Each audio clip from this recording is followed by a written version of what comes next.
currently rules the entire world.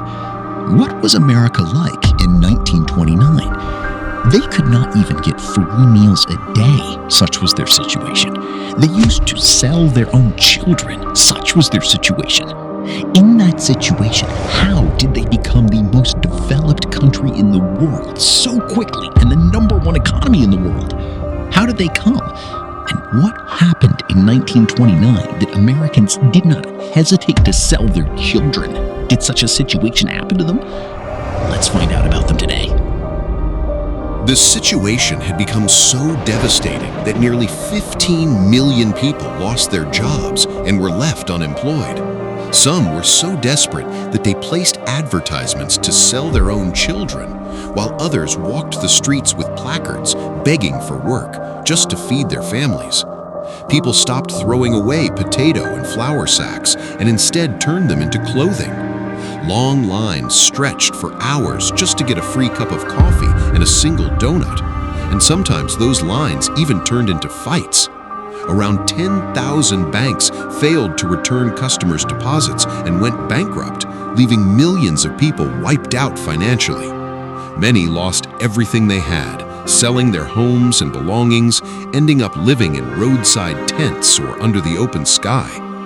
This was the reality of America in the 1930s, the same country we now consider one of the most powerful and wealthy economies in the world. This dark period is known as the Great Depression. The crisis began in 1929. Just a few years earlier, it was actually difficult to find unemployed people in America. Cash was flowing, and during the 1920s, the economy had become quite stable. This era became famously known as the Roaring Twenties, a time of rapid growth and prosperity. But the question is, how did such a thriving economy suddenly collapse into one of the worst crises in history? How did the Great Depression shatter the wings of a rising nation? To understand this, we need to go further back in history. It all began with World War I, a conflict that started among European nations but soon spread to their colonies, eventually turning into a global war. At first, the United States did not directly participate, choosing neutrality based on its policies. However, it played a major role by supplying weapons and providing massive financial loans to the Allied powers, which later proved to be crucial. Although England and other European nations initially led the Industrial Revolution, the outbreak of war brought much of their industrial production to a halt. Agricultural output also declined, weakening the economies of nearly every country involved in the conflict. During this time of global shortage, food, essential goods, and weapons, the United States, geographically isolated between two oceans, stepped in to fill the gap. As a result, industrial and agricultural production in America surged. New factories were built, jobs became abundant, and unemployment was nearly non-existent. The economy grew rapidly. U.S. net exports rose from about $2.4 billion in 1913 to $6.2 billion by 1917. While much of the world was collapsing under the weight of war, America used the opportunity to strengthen its economy. From this point on, war increasingly came to be seen as a profitable business, leading to expanded production of weapons and industrial goods, along with massive job creation. After the war, the United States continued to lend money to devastated countries for reconstruction, often taking their gold reserves as collateral. During this period, most Americans became financially well off.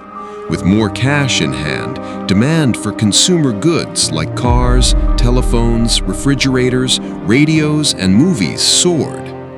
Banks made it easier to purchase these goods by offering loans on easy terms. Installment-based purchasing, what we now call EMI, became widely popular. Meanwhile, banks began to spread rapidly across the country, exceeding 25,000 by 1929. However, there was little strict regulation, allowing banks to issue loans freely, even beyond safe limits. At the time, rising incomes made repayment seem easy.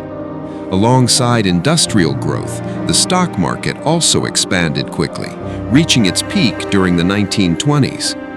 Investors expected to double their money annually, and the possibility of loss was largely ignored. This led to a frenzy of speculation.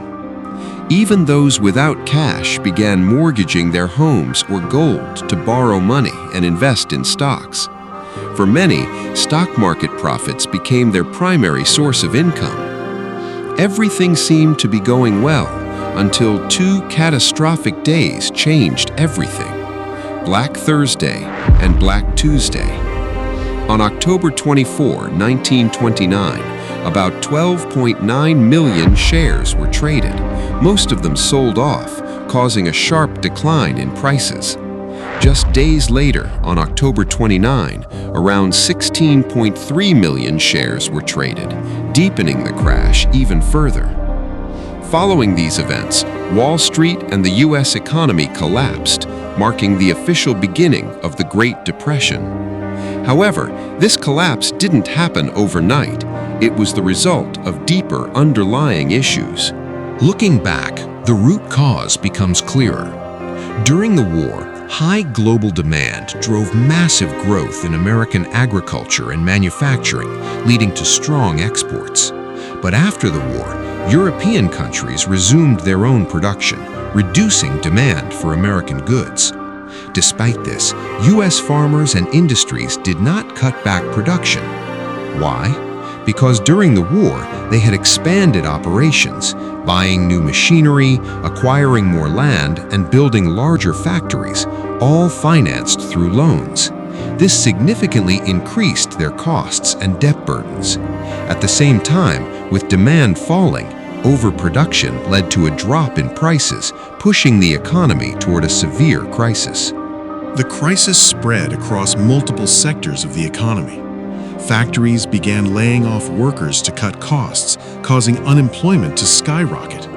In 1929, about 1.6 million people were unemployed, but by 1933, that number had surged to nearly 15 million.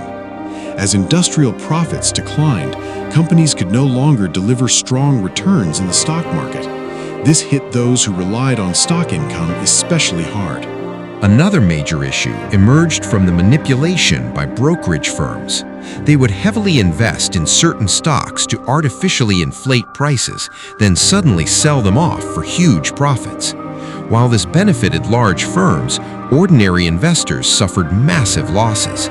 At the same time, falling returns due to overproduction and the exposure of these manipulations triggered panic.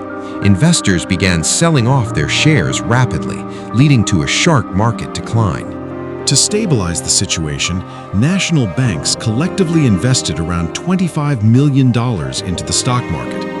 This briefly restored some confidence, but it was ultimately a false sense of stability. By mid-1929, stock market earnings had dropped even further. Meanwhile, banks raised interest rates on loans from 4% to 6%, making borrowing more difficult. With incomes falling and debt costs rising, people's purchasing power declined significantly. Banks grew increasingly concerned that borrowers would default, so they began pressuring them to repay loans quickly. In many cases, borrowers were even advised to sell their stocks to settle debts. This led to a wave of selling, some to repay loans, others to avoid further losses. The result was a massive crash that brought down Wall Street, the largest stock market in the world at the time. As the market collapsed, unemployment rose and unsold goods piled up. More and more people failed to repay their loans. Panic spread among depositors who rushed to withdraw their money, but most banks were unable to meet the demand. By 1935, around 10,000 banks had failed. With little cash in circulation, people couldn't afford to buy goods, even though production continued. This further crippled both industry and agriculture. Factories shut down, crops rotted in the fields, and people sold their homes, ending up on the streets, facing extreme hardship.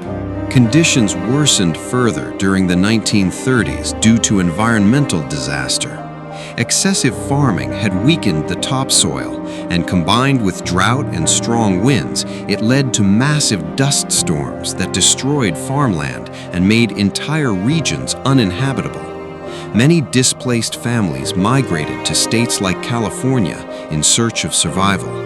These events deepened the Great Depression even further. During this time, Americans stood in long lines for hours just to receive free food. The crisis was so severe that it seemed the nation's rise had come to a halt. Then, in 1933, Franklin Roosevelt took office. Recognizing the limitations of previous policies, he introduced new economic reforms and restructured the system. His actions gradually reduced unemployment and improved living conditions. At the same time, a shift was taking place in Europe. In 1939, World War II began, increasing global demand for weapons, food, and industrial goods. This demand helped revive American factories, restarting the economic engine. Combined with new policies, unemployment began to fall, and the Great Depression, which had crippled much of the world for nearly a decade, slowly came to an end.